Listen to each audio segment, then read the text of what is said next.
Bonjour et bienvenue dans Ountranouille, votre émission parlementaire.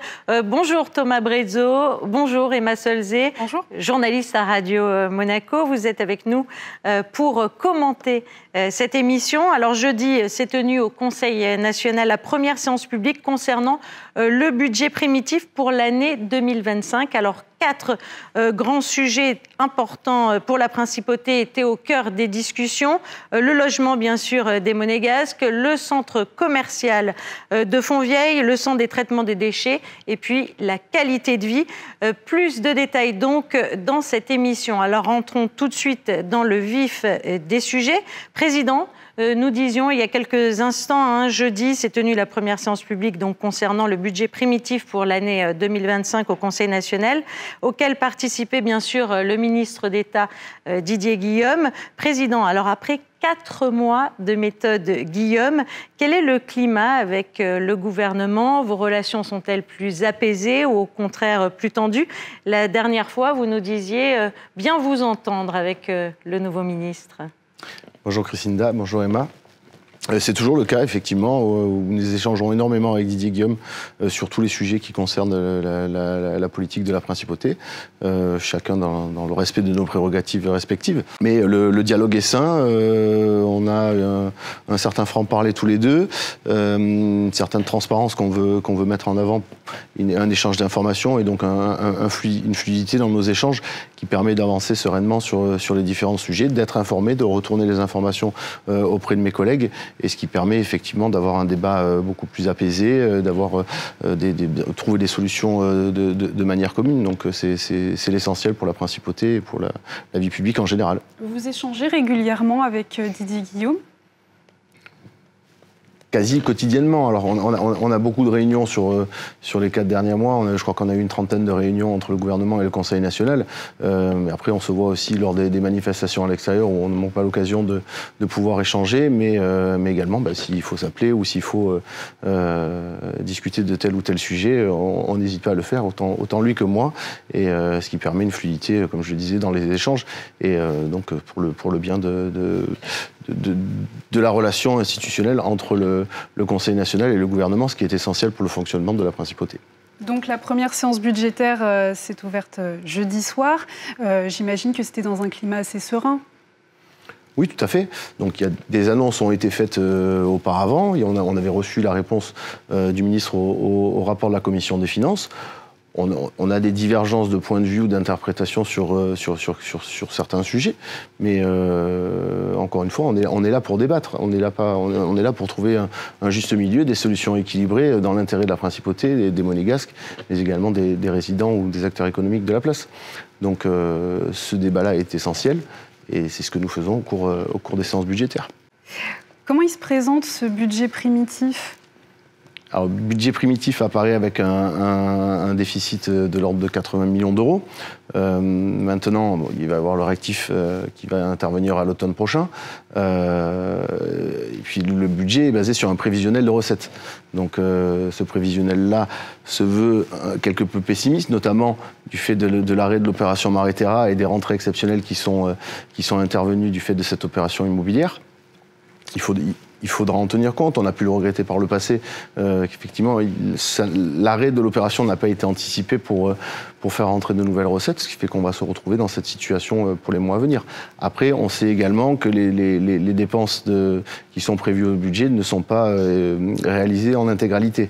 Donc ça pourra compenser. Je pense qu'en fin d'exercice, on aura une clôture qui devrait arriver à l'équilibre, ce qui est quand même essentiel pour la souveraineté de l'État monégasque. La vraie souveraineté, c'est le budget, avoir un budget équilibré, ne pas créer de dettes, c'est ce qui nous importe. Donc à nous de trouver cet équilibre entre les dépenses et donc de limiter les dépenses tout en augmentant les recettes par des solutions qu'il faudra trouver. Vous êtes donc assez serein, 80 millions d'euros de déficit prévu, ça va ? Pour cette année, ça va. C'est pour l'année 2026-2027, où là, les prévisions de recettes sont plus alarmiste, on va dire.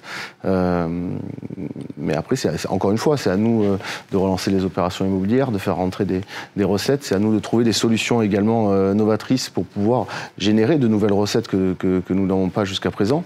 Donc c'est tout l'objectif, tout en maîtrisant les dépenses. On a quand même certaines opérations qui ont été lancées par le gouvernement, sans que le Conseil national en soit à l'origine. Je parle du CTVD par exemple, où on a des coûts pharaoniques pour une opération sur une technologie nouvelle qui n'existe pas, dont on n'a pas l'assurance que ça fonctionnera. On en a déjà discuté. Donc voilà, c'est le dialogue qu'on a avec Didier Guillaume, c'est qu'il faut étudier toutes les pistes pour pouvoir justement voir s'il y a d'autres solutions alternatives qui nous permettront de limiter ces dépenses tout en ayant une solution pour le traitement des déchets. Alors, un des grands enjeux de ce budget, c'est le logement. Alors, le logement reste une priorité pour le Conseil national, mais également pour les Monégasques. Nous entendons parler alors sans cesse d'opérations intermédiaires. Vous y croyez encore parce qu'on voit toujours rien venir. Et puis, je vous rappelle que l'un des motifs du rejet du premier budget rectificatif en 2024 reposait justement sur les incertitudes liées au logement. C'était plus que des incertitudes. Il n'y avait pas d'opération intermédiaire qui était annoncée avec Pierre Dartout qui avait indiqué qu'il n'y avait plus de foncier disponible, que la topographie de Monaco était complexe et qu'il n'y avait pas d'opération annoncée. Là, Didier Guillaume, en séance jeudi soir, a annoncé la réalisation d'une opération intermédiaire entre 76 et 90 logements auprès de l'avenue Hector Otto. Donc pour nous c'est une réussite. C'est une opération, là on n'est plus dans les annonces, on est dans la concrétisation de cette opération intermédiaire qui est essentielle pour le logement des Monégasques. Et elle serait prévue à l'horizon 2027-2028. Alors, on en est encore sur la volumétrie. Il va falloir étudier la typologie d'appartements en fonction du type d'appartement qu'il y aura. Voilà, il y aura entre 76 et 90 logements, ce qui est supérieur à ce qui était attendu et les 60 logements qui étaient promis. Il y a toujours l'opération La Luciole sur laquelle il y a un appel d'offres qui a été lancé. Donc là aussi, le gouvernement va y travailler. Donc on aura peut-être une deuxième opération qui pourrait être réalisée peut-être plus rapidement. J'en sais rien à ce jour. Mais le gouvernement a tenu son engagement sur l'opération intermédiaire, l'opération domaniale intermédiaire, de la réalisation de ce projet dans le quartier du Jardin Exotique. Vous continuez aussi à défendre le concept de l'agence domaniale ? Tout à fait. Il est essentiel aujourd'hui. Alors d'une part, c'était une promesse de campagne, et c'est une idée qui fleurit au sein de l'hémicycle depuis plusieurs années, notamment par l'intermédiaire de Franck Lebono, qui était le président de la commission du logement sur la précédente mandature, aujourd'hui qui est poursuivi par Maryse Battaglia. Mais le gouvernement a annoncé la réalisation de ce projet, la nécessité de mettre en place un algorithme qui permettra de plus de choix pour les Monégasques dans l'attribution des logements, plus de choix notamment dans la localisation, dans le coût de l'appartement, toujours en fonction des revenus. Donc il y a la nécessité de mettre en place cet algorithme qui prendra quelques mois.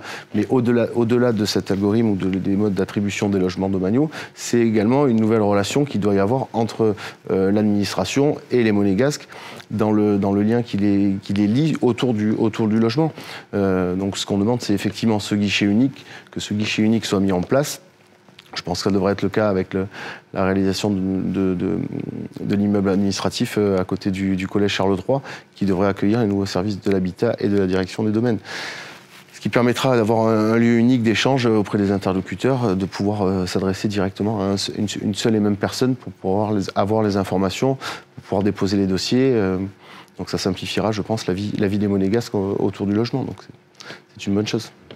Puis parlons à présent d'un autre grand sujet qui fait débat, alors les travaux du centre commercial. Alors je suis désolée, j'ai l'impression de me répéter d'une émission sur l'autre, mais où en est-on concrètement avec la restructuration du centre commercial ? Est-ce que vous continuez de camper sur vos positions ou est-ce que vous attendez toujours des réponses rapides ?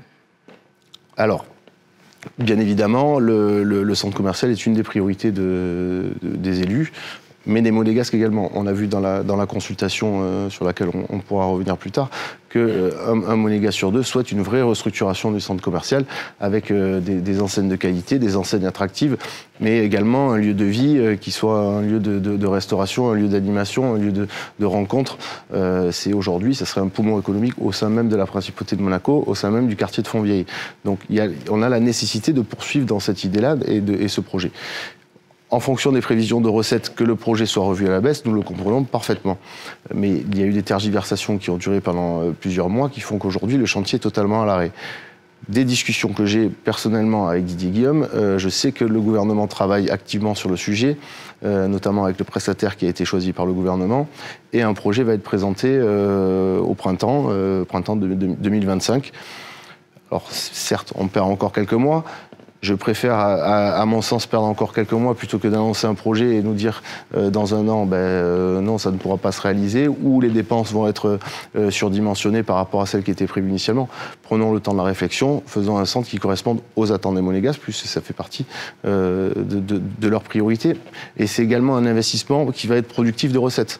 Donc pour l'attractivité économique de la principauté, pour le contrôle des dépenses et pour le contrôle justement des recettes, ce projet-là est essentiel par rapport à d'autres qui constituent uniquement des dépenses et qui ne rapporteront rien. Donc il y a effectivement une priorité à mettre, je pense, sur ce projet-là, ce qui est le cas. Le cinéma alors, bien évidemment, ça fait partie dans l'offre d'animation du centre commercial et la nécessité d'intégrer un cinéma, mais ça a été confirmé et je ne pense pas qu'il y ait de discussion sur ce sujet. Alors, autre grand projet au coût pharaonique, pour reprendre vos mots, le projet sur le centre de traitement et de valorisation des déchets. Alors, on entend parler de solutions plus réalistes et moins coûteuses. De quoi s'agit-il exactement ? Il y a plusieurs aspects. Le sujet du CTVD est assez complexe. Il faut le prendre sur plusieurs aspects. Il y a l'aspect de la technologie elle-même et de l'émission des gaz, de la pollution que générait cette usine. Donc on a l'obligation quelque part de rechercher une solution aujourd'hui qui est la plus protectrice de l'environnement. Le deuxième, c'est son coût et la réalisation, puisque l'usine elle-même doit reposer sur un socle. Le socle, lui, on parle de 800 millions d'euros. La technologie elle-même, on parle de 700 et quelques millions d'euros. On est déjà sur un projet à 1,5 milliard, ce qui fait que le coût derrière de traitement des déchets serait totalement exorbitant. Et même pour pouvoir le traiter, le coût de fonctionnement de l'usine, le coût d'entretien de l'usine, on n'a aucune visibilité là-dessus. Donc il y a une nécessité vraiment, tant du point de vue technique que du point de vue budgétaire, de chercher des solutions alternatives.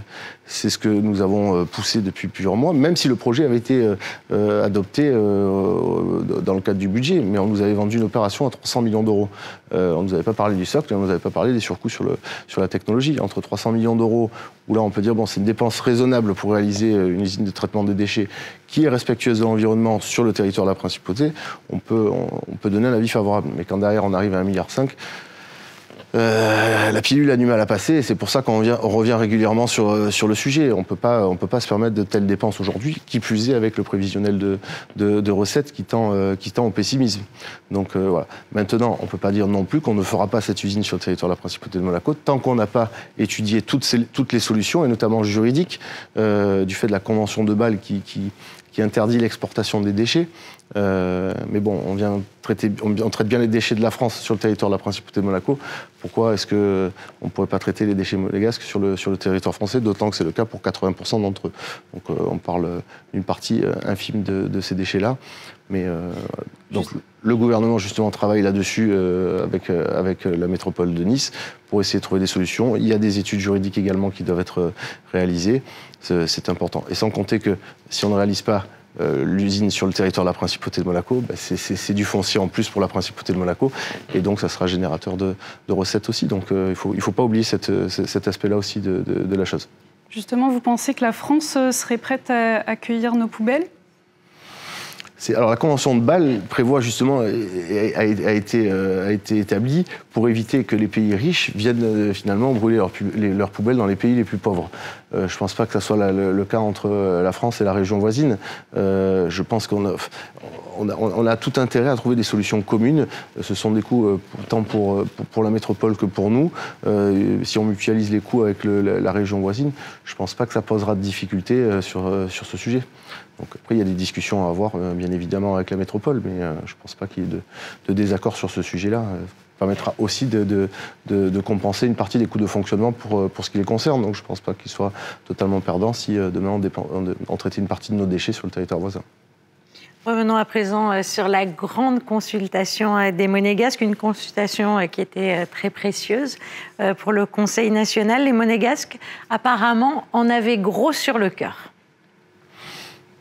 J'utiliserai pas ces mots-là, puisque quand on voit l'indice du bonheur qui a été l'une des questions, on arrive à 89% des Monégasques qui sont heureux de vivre en Principauté de Monaco. Donc, mais de nombreuses préoccupations. Maintenant, ce qu'on voit, c'est qu'il y a quand même 38% des personnes interrogées qui ont répondu, ce qui est quand même un taux de participation qui est remarquable, ce qui veut dire aussi que les gens avaient besoin de s'exprimer et on avait besoin de renouer le contact entre le Conseil national et les Monégasques.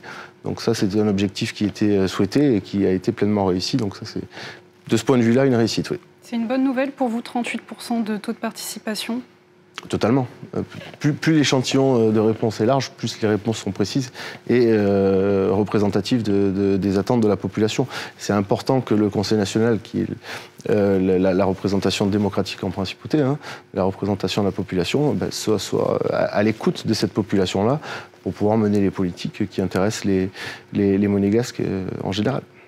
Parmi les pistes de travail, un sujet qui vous tient particulièrement à cœur ainsi qu'aux Monégasques est la création d'une maison de santé. 8 Monégasques sur 10 sont pour.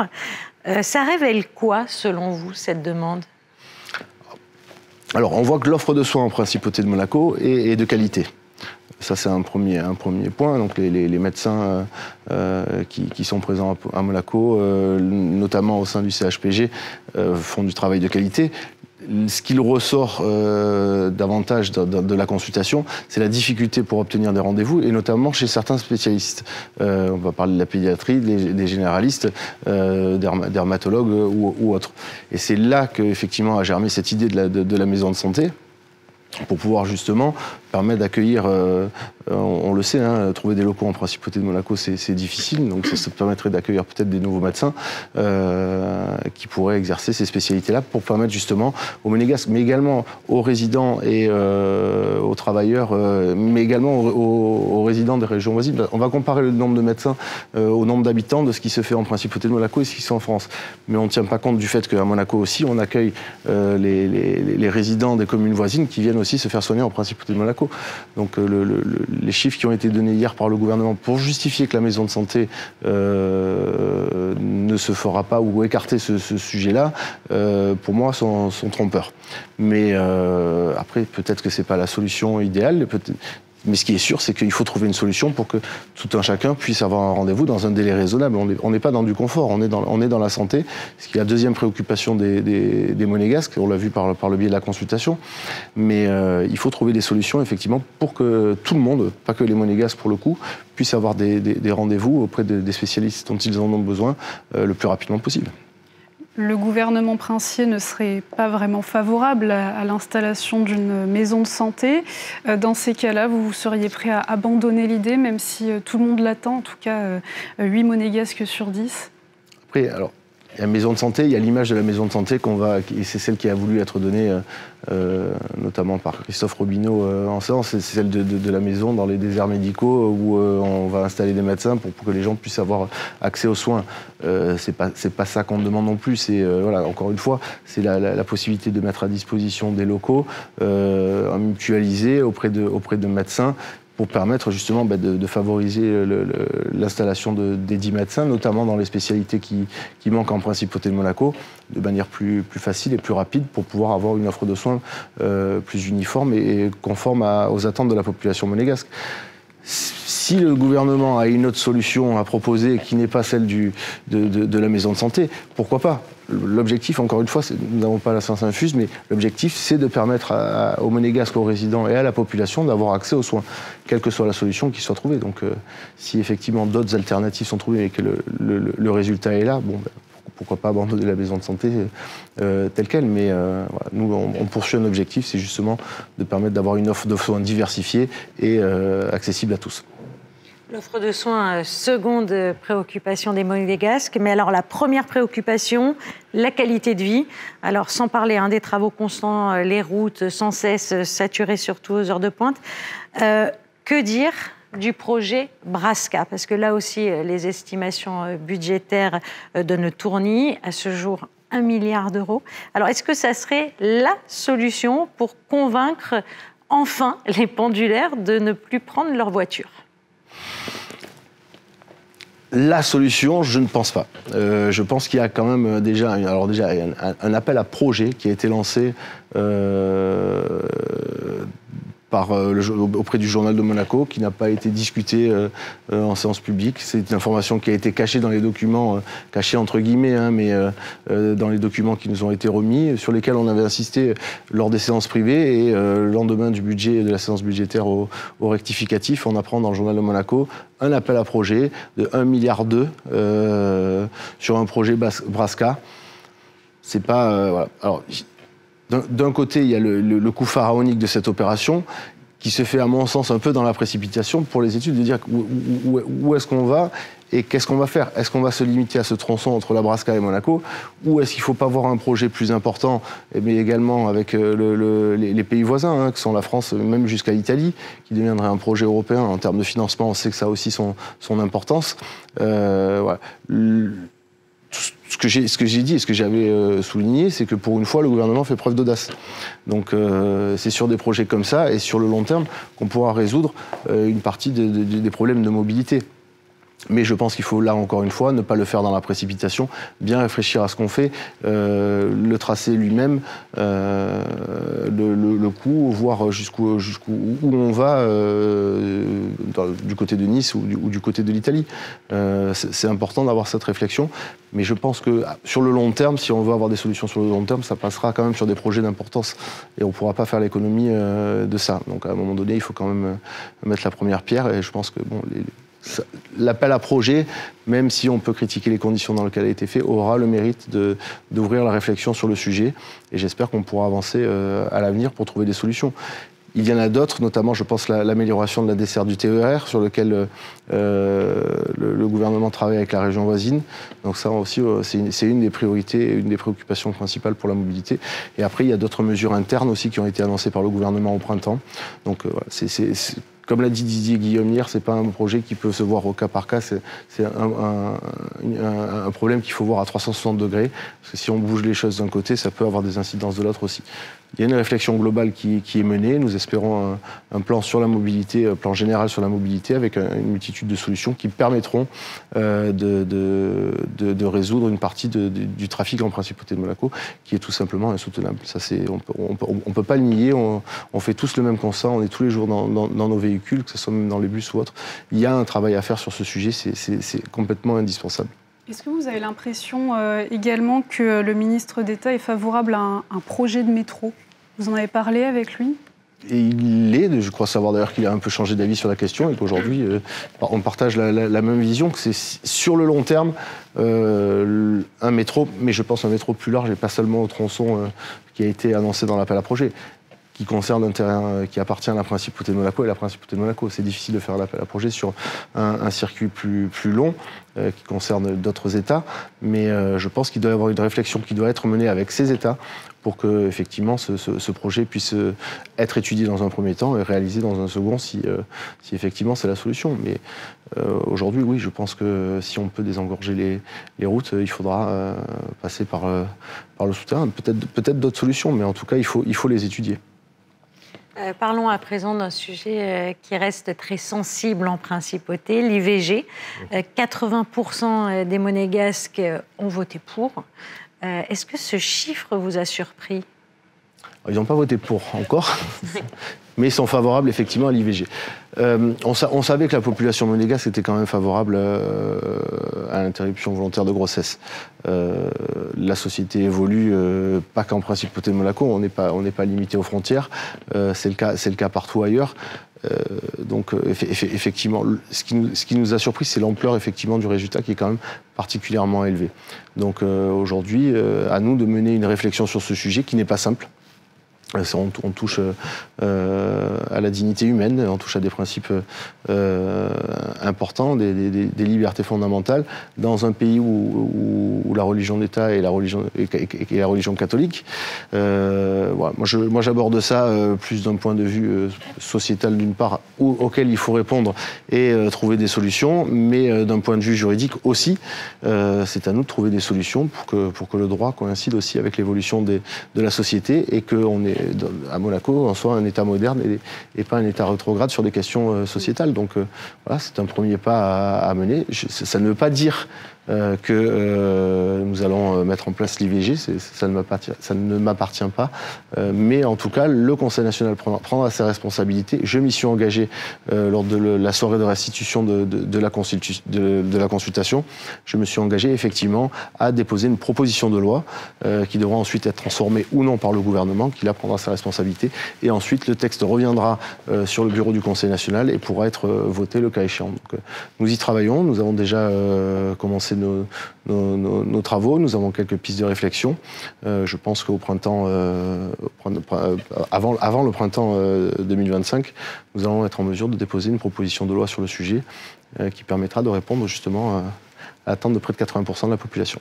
Vous l'avez dit, le catholicisme et la religion d'État à Monaco, c'est inscrit dans la Constitution, donc j'imagine qu'en effet, c'est pas simple de composer quand on a 80% de réponses favorables à la légalisation de l'IVG. Vous êtes en train de travailler, mais j'imagine que ce n'est pas si simple.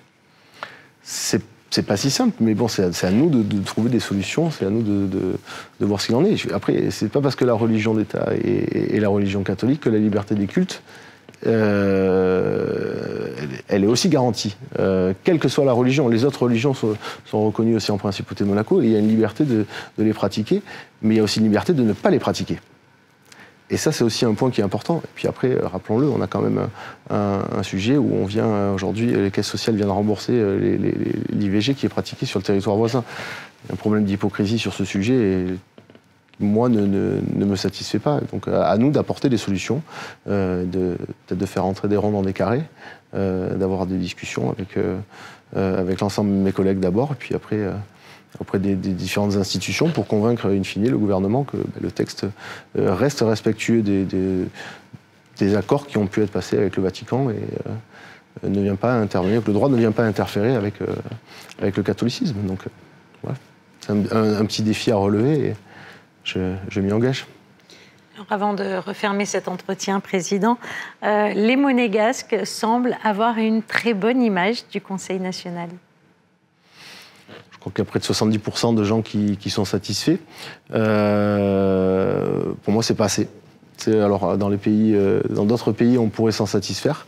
À Monaco, sur une liste d'union nationale, pour moi, c'est pas encore assez. Donc, nous allons y travailler. Nous avons pu, par le biais de la consultation, s'apercevoir que la population était en demande d'échanges plus directs avec celle-ci. Nous l'avons déjà évoqué avec nos collègues. Dès 2025, nous allons organiser des réunions. Je pense que ce sera des réunions thématiques qui permettront d'échanger directement avec la population pour être en lien. On le voit, le résultat de 38% de taux de participation de la consultation est particulièrement important. Il y a besoin d'avoir ce lien et de garder ce lien entre les élus et la population. C'est indispensable, surtout dans un pays de 2 km² et aujourd'hui un tout petit peu plus de 10 000 nationaux. Vous parlez des séances d'actualité, c'est bien ça? Non. Non, il y a deux choses. Là, c'est des séances d'échange avec les nationaux, avec les électeurs. Séances d'actualité, ça a été demandé dans le cadre du budget. Mais le ministre a l'air contre. Peut-être pas le ministre lui-même, mais en tout cas, voilà, on a eu des échanges jeudi soir là-dessus. Effectivement, ces questions d'actualité, si on les demande, c'est pas pour ouvrir un débat ou c'est pour éviter que des débats qui ne sont pas liés à des lignes budgétaires soient abordés au cours du budget. Tout simplement, c'est pour alléger les discussions qu'il y a autour du budget et discuter de ces sujets-là en dehors des séances budgétaires et surtout au printemps, dans lequel, hormis cette année, il y a eu un budget rectificatif au printemps, mais il n'y a pas de séance d'actualité ou de séance qui permet de traiter de ces sujets d'actualité. Et je pense que pour la démocratie, avoir un débat entre le Conseil national, du fait de nos institutions qui veulent un équilibre entre le gouvernement et le Conseil national, chaque chacun dans le respect de ses prérogatives, mais qu'on puisse échanger sur ces sujets pour que la population monégasque puisse en être informée. Si on prend le sujet de l'IVG qu'on vient d'évoquer, si on ne l'évoque pas lors de séances auprès du gouvernement et qui sont budgétaires, on n'a pas d'autre moment pour pouvoir débattre de ce sujet-là, si ce n'est de déposer un texte et de débattre dans le cadre des séances législatives. Mais si on va avoir un débat préalable sur le sujet lui-même, on n'a pas d'outils pour pouvoir le faire. Donc c'était la demande qui était formulée par le Conseil national. J'espère qu'elle fera son chemin et qu'on finira par arriver à cette solution-là. Encore une fois, c'est pas une volonté il n'y a pas de vote qui est prévu dans le cadre de ces séances. C'est pas ce que nous demandons, mais pouvoir échanger publiquement pour l'information de la population, je pense que c'est important. Donc on verra ce qu'il en est à l'avenir, mais en tout cas c'est un premier pas que nous faisons sur l'ouverture de ce sujet. Ça avait déjà été évoqué et refusé, donc nous réouvrons le sujet, d'autant que dans l'intervalle, il y avait une proposition de loi sur la clôture budgétaire qui permettait d'avoir des débats au premier semestre, donc à la session de printemps, qui a été retirée par le gouvernement. Donc si on avait eu ce projet de loi qui avait été transformé, qui avait eu un débat public autour de la clôture budgétaire, on aurait pu évoquer ces sujets d'actualité au printemps. Là, on est obligé chaque année d'attendre le mois d'octobre et le mois de décembre, qui sont particulièrement chargés finalement, et qui peuvent noyer les informations sur certains sujets, ce qui moi, je trouve ça dommage. Et si le gouvernement continue de refuser ces séances d'actualité, vous laissez tomber ou vous continuerez d'appuyer votre demande? C'est pas mon genre de laisser tomber. C'est pas... Encore une fois, mais je ne veux pas non plus faire dans le dogmatisme, je ne veux pas être là et de dire c'est forcément la solution parce qu'on dit que c'est la solution. Mais les monégasques souhaitent cette solution. Mais je pense que les gens attendent, souhaitent cette solution ou une autre. Ce qu'ils veulent, c'est qu'il y ait un débat sur certains sujets. Ça c'est le plus important. Et le sens des institutions fait que nous avons la recherche d'un consensus à trouver entre le gouvernement et le Conseil national sur les différents sujets. C'est l'équilibre de la Constitution de 62 qui a été modifié et je pense que ce dialogue-là, sous quelque forme qu'il soit, doit avoir lieu entre le Conseil national et le gouvernement pour des relations saines et pour que les sujets puissent avancer les uns après les autres. Après, s'il faudra les mener dans le cadre du budget, nous les mènerons dans le cadre du budget et on aura des séances dans le gouvernement continuera de se plaindre parce qu'elles sont longues et fastidieuses. Mais nous n'allons pas pour autant abandonner le débat sur ces sujets-là, ça c'est sûr. Au sujet de la grande consultation, donc vous avez eu les résultats, vous avez eu les réponses des monégasques qui ont répondu. L'idée maintenant, c'est d'adapter votre programme aussi en fonction de leurs attentes? Tout à fait. On prend un des sujets de campagne de 2023, c'était la question sur l'accord d'association avec l'Union européenne.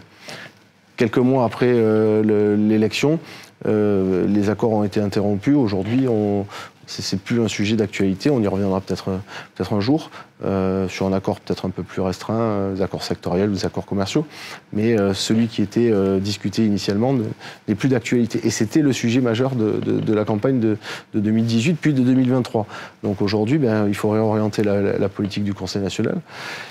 Et je pense que la mise à jour d'un programme, il y a beaucoup de choses se sont passées aussi. Il y a eu une modification au sein du gouvernement, il y a eu une modification aussi au sein du Conseil national. Il faut revoir les choses, il faut s'actualiser. Donc oui, la consultation nous permettra, en fonction des priorités qui ont été exprimées par les nationaux, de revoir le programme et de pouvoir justement le mettre à jour. Et il y aura une présentation qui sera faite au début de l'année, oui. Finalement, Président, ce budget primitif est le premier pour vous, mais également le premier pour le ministre d'État. Est-ce que c'est un petit peu l'occasion d'écrire une nouvelle page ? Dans le rapport institutionnel, déjà, on a pu rétablir quand même une relation qui est saine. Ça fait du bien quand même. On s'entend très bien. On arrive à traiter les sujets sérieusement, en gardant un certain recul et surtout en confiance. Et cette confiance-là, elle est essentielle dans les institutions. Et on doit travailler ensemble. On n'est pas des adversaires. On l'a toujours revendiqué. D'autres n'ont pas forcément appliqué ce principe, que ce soit d'un côté ou de l'autre, de la part de la place de la Visitation. Je ne vais pas me leurrer. Mais aujourd'hui, nous entendons bien avec Didier Guillaume à titre personnel. À nous de faire en sorte que les élus du Conseil national, mais également les membres du gouvernement ou de l'administration, aillent dans le même sens et suivent finalement le chemin que nous ouvrons dans ce dialogue constructif pour la politique de la Principauté de Monaco. C'est en tout cas mon souhait, je pense que c'est celui aussi qui est partagé par Didier Guillaume. Voilà, c'est un rapport de confiance, des échanges transparents pour pouvoir, comme l'a demandé le souverain, une certaine harmonie entre le Conseil national et le gouvernement, ce qui est essentiel, je pense, pour la tranquillité de la Principauté de Monaco. Et c'est, je pense aussi, ce qu'attendent les Monégasques et sa population. Merci, Président, de clôturer cet entretien sur une note positive. Merci pour cet échange. Je vous propose à présent de retrouver tout de suite notre séquence « Les clés du budget ». Nous écoutons Franck Julien. Effectivement, élément inhabituel, c'est le troisième budget de l'année. Il y a eu un premier rectificatif donc, au printemps sur certains aspects qui étaient essentiels pour nous, donc le programme triennal, mais aussi le centre commercial de Fontvieille et la situation du logement pour les Monégasques. Comme vous le savez, ce premier budget n'avait pas été voté puisque nous n'avions pas de réponse concrète sur le dossier du centre commercial de Fontvieille et nous n'avions pas eu d'éléments non plus concrets pour les opérations intermédiaires. Ensuite, nous avons eu un deuxième budget rectificatif, donc il y a 2 mois de cela. Celui-ci s'est déroulé, fait marquant, avec un nouveau ministre d'État qui, bien évidemment, avait pris connaissance des dossiers, mais ne pouvait pas non plus nous apporter tous les éléments de réponse. Mais néanmoins, il y a eu des promesses faites sur des dates à venir, sur des clarifications de divers sujets. Donc celui-ci a connu un vote positif de notre part. Nous avons voulu acter de manière positive ce changement de cap avec des promesses de réponses claires. Ce que nous entendons néanmoins pour le budget primitif 2025, très clairement, c'est quand même des réponses claires sur les aspects opérations intermédiaires pour le logement. Donc des annonces nous ont été faites et ce qui nous laisse présager quand même de réponses, d'éléments très positifs qui vont dans le sens de ce que nous souhaitions. En revanche, sur le centre commercial de Fontvieille, nous avons des éléments, nous avons, je dirais, des choix, des débuts de choix, je dirais, qui ont été faits par le gouvernement, qui devront se concrétiser sur le printemps avant l'été 2025. Il en est de même aussi sur le dossier du centre de traitement de valorisation de déchets, où là aussi nous attendons de la part du gouvernement des réponses qui devraient intervenir sur le premier semestre de l'année prochaine. Mais en attendant, je pense que les débats que nous aurons sur le primitif 2025 seront sereins, parce que nous avons l'espoir d'avoir des réponses claires aux différentes attentes des élus. Ma position sur le fait de devoir imaginer de nouvelles recettes ou de relancer des activités, elle est très claire. Sur les activités historiques, l'activité historique du bâtiment, il faut libérer l'économie. Il y a trop de demandes de la part de ces acteurs aujourd'hui qui sont bloqués. Il faut éviter un choc trop brutal pour le secteur du bâtiment.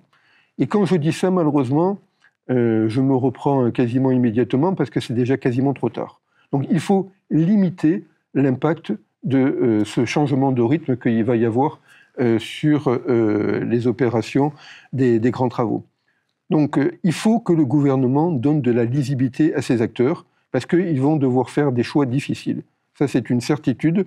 On ne peut pas avoir un développement économique serein sans avoir de la lisibilité. Aujourd'hui, les acteurs économiques du bâtiment n'ont pas cette lisibilité. Ça, c'est le premier point. Sur le deuxième point, oui, il va falloir trouver de nouvelles recettes. Mais quand je dis de nouvelles recettes, c'est par développer de nouveaux secteurs d'activité, ou en tous les cas leur donner plus d'importance.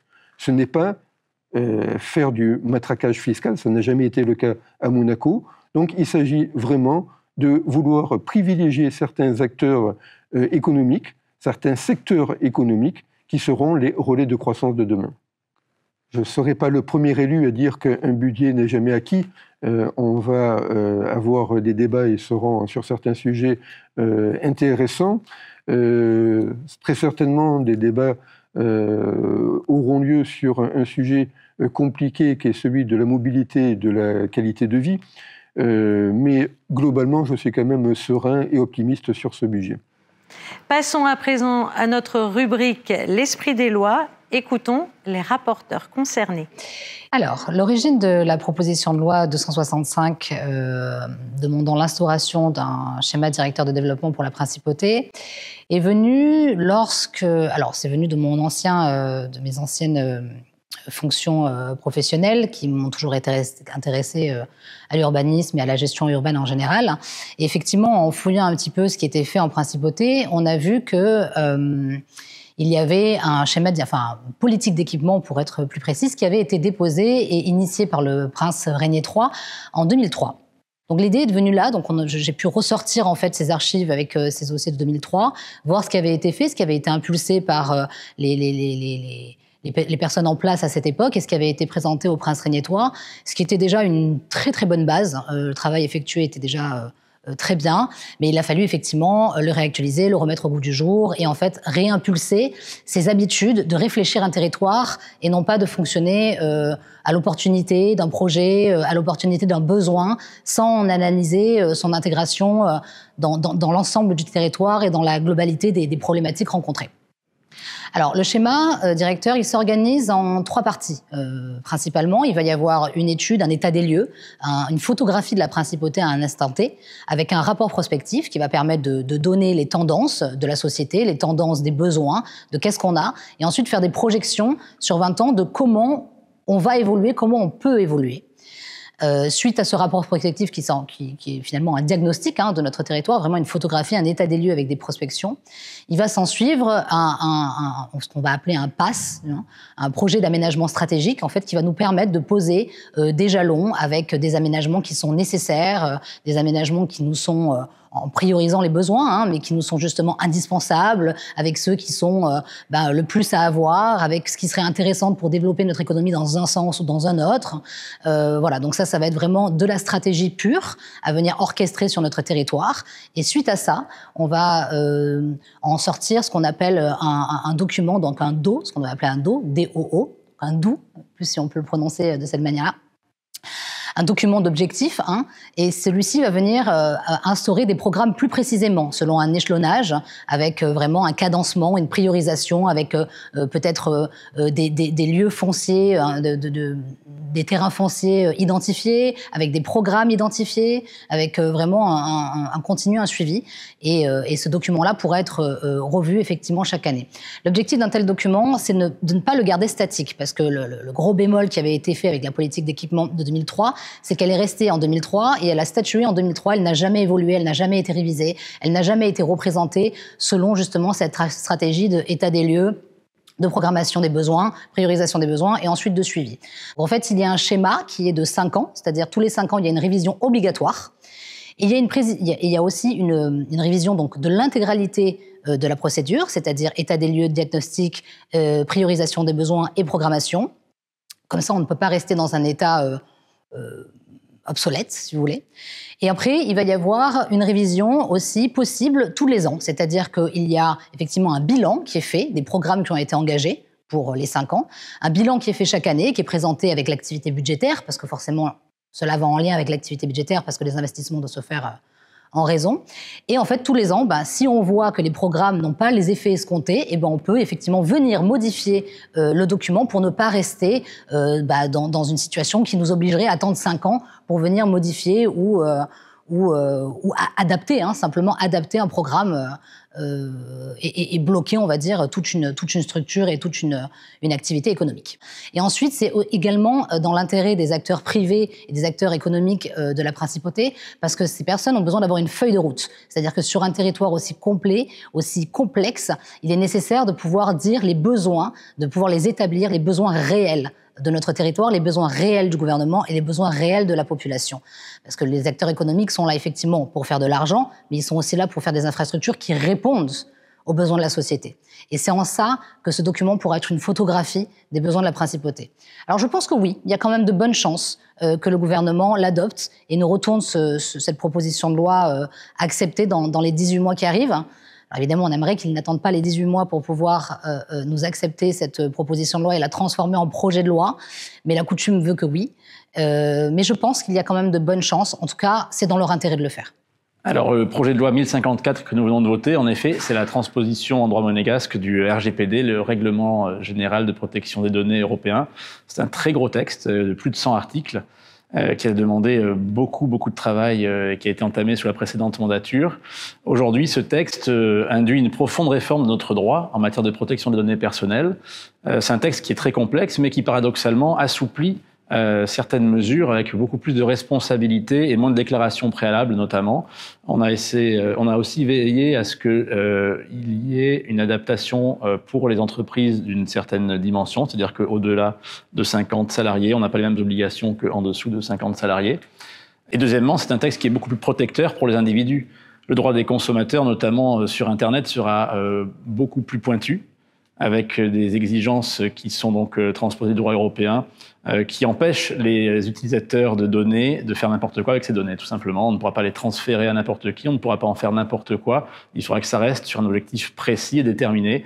Et en termes institutionnels, ce texte va modifier la CCIN que nous connaissons actuellement, puisque cette commission va devenir l'APDP, Autorité de protection des données personnelles. Alors, dès lors que des données personnelles vous concernent à Monaco et sont traitées, que ce soit à Monaco ou ailleurs, dans n'importe quel pays qui est reconnu adéquat, c'est-à-dire qui respecte le RGPD, vous êtes protégé.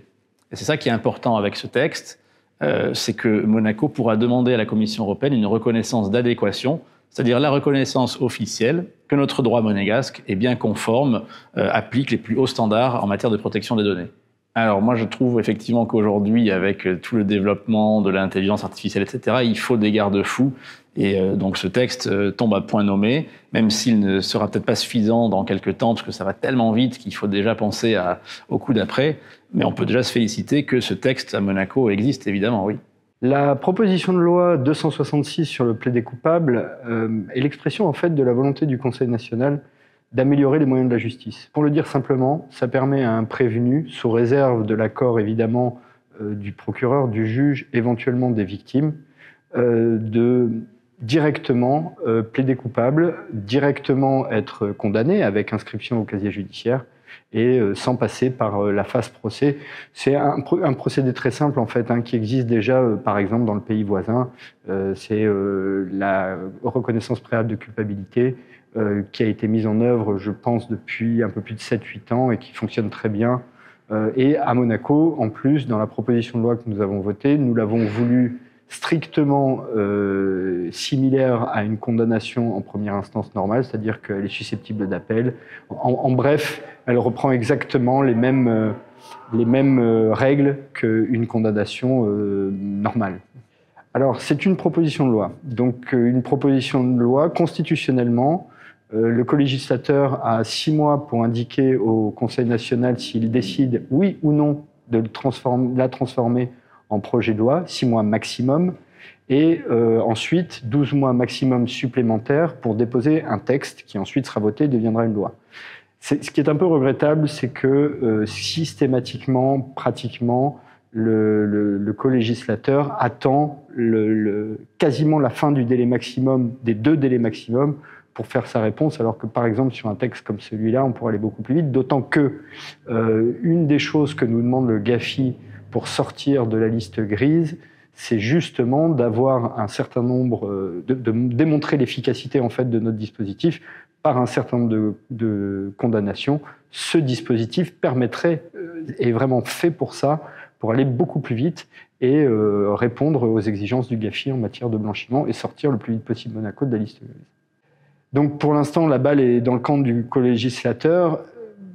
Autre petit point un peu dommage, c'est dommage de ne pas avoir, et d'ailleurs sur ces textes-là, comme sur les autres propositions de loi, de ne pas entendre une parole du gouvernement donnant son idée générale sur le texte que nous venons de voter. Nous devons attendre en fait le procédure législative. Et par ailleurs, si la proposition venait à ne pas être transformée, du coup, nous ne saurions jamais ce qu'en pense notre interlocuteur institutionnel, ce qui est un peu dommage, je trouve.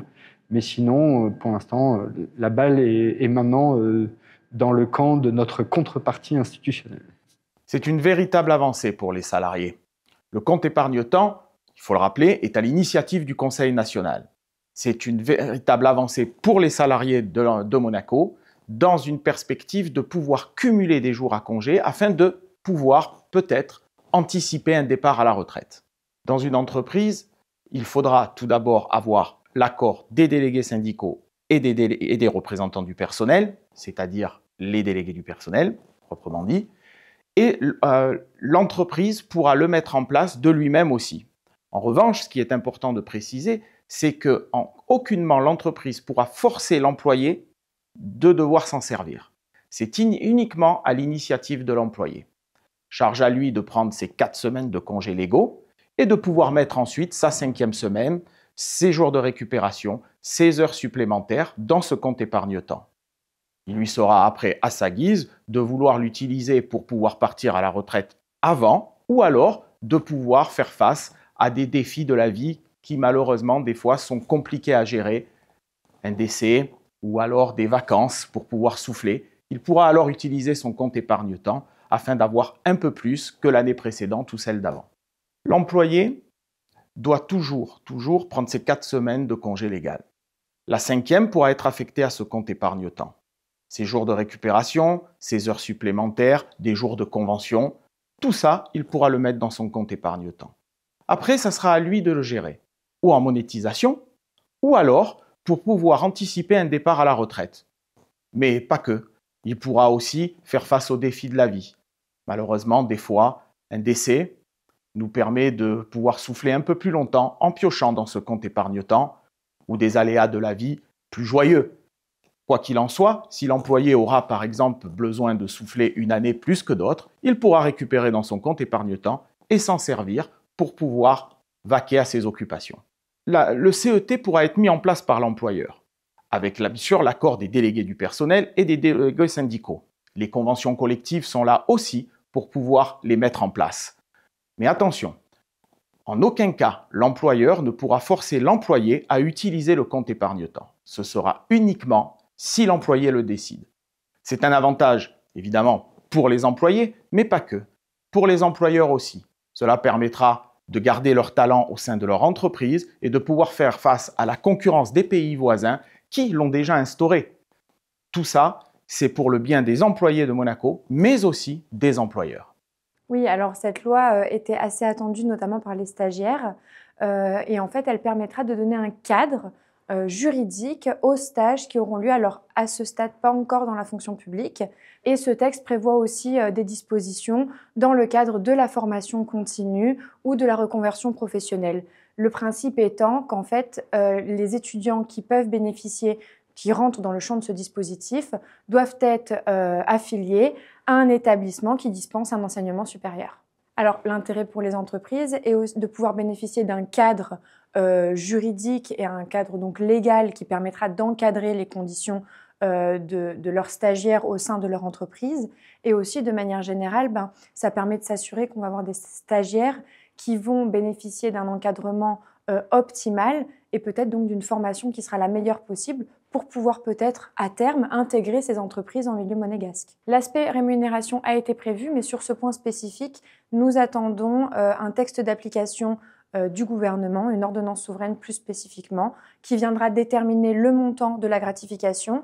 Et lors de l'étude de ce texte, l'ensemble de mes collègues et moi-même, nous sommes attachés à rappeler au gouvernement la nécessité de se rapprocher le plus possible des montants de gratification qui existent déjà en France au regard de notre proximité. C'est un texte qui répond à un besoin dans la mesure où cet encadrement n'existait pas jusqu'à présent. Il vient permettre d'anticiper toutes les conditions juridiques de l'encadrement de ces étudiants, avec notamment le droit au congé payé quand le stage fait plus de 2 mois consécutifs, définir les horaires de travail des stagiaires, la durée légale en fait de travail pour ceux-ci et plein d'autres conditions. On viendra donner aussi un modèle de convention de stage que nous espérons recevoir du gouvernement prochainement dans le cadre d'une ordonnance souveraine également. Le projet de loi 1090 a pour but de lutter contre les événements indésirables en cas d'acte de soins. Elle va permettre un renforcement de la prise en charge des patients par un professionnel de santé dans un établissement de santé, y compris en ambulatoire ou à domicile. Elle va permettre une protection globale et elle va faire suite au projet de loi lié aux maladies nosocomiales voté par le Conseil national en 2022. À cette époque, le gouvernement s'était engagé à mettre en place et à déposer un projet de loi lié aux événements indésirables en cas d'acte de soins. Concrètement, s'il vous arrive quelque chose, l'établissement a dans l'obligation d'effectuer un bilan sur cet événement, de vous prévenir et de tout mettre en place pour que cet événement ne se reproduise plus. Alors, les relations interparlementaires sont très importantes pour Monaco. C'est vrai que pendant de nombreuses années, on avait dit « pour vivre heureux, vivons cachés ». Aujourd'hui, avec l'évolution des médias, de tous les groupes qui fonctionnent sur Internet, les réseaux qui se sont développés, il est surtout important aussi pour Monaco de présenter, en tout cas, la meilleure image à l'international et donc d'être très présente sur tous les réseaux et notamment les réseaux interparlementaires où on peut parler à nos homologues de différents pays qui connaissent souvent mal les spécificités monégasques. Alors, effectivement, en 1948, Monaco a adhéré à l'Union interparlementaire, l'UIP, qui est en fait précurseur de l'ONU, parce que l'ONU a été créée après. Et donc, l'UIP, c'est l'équivalent de l'ONU pour les parlementaires. L'ONU étant réservée au gouvernement, aux représentants des gouvernements directement. Et donc, effectivement, en 1993, Monaco a adhéré à l'ONU, puisqu'elle a un siège, elle siège à l'ONU, et donc c'est une affirmation de l'indépendance de Monaco. Enfin, Monaco, en 2004, d'abord en 2002, on a modifié la Constitution, ce qui a permis en 2004 d'adhérer au Conseil de l'Europe.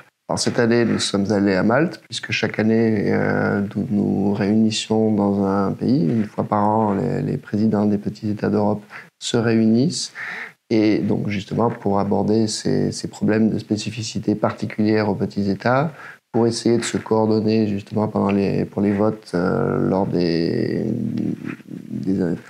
réunions des grandes institutions. Et ensuite, à Malte, nous avons discuté pour finalement finaliser un accord avec Andorre, puisque vous savez qu'on a participé à des négociations avec Andorre et Saint-Marin qui ont duré quelques années pour un accord avec l'Europe. Et il était nécessaire que ces petits États se retrouvent. Donc nous sommes en train de finaliser, et donc c'était la première étape, avec Andorre, des accords d'échange et de pouvoir justement peser un petit peu plus face aux grands pays, puisqu'il est important que les petits pays se regroupent pour que le nombre de voix des petits pays puisse peser face aux grands pays.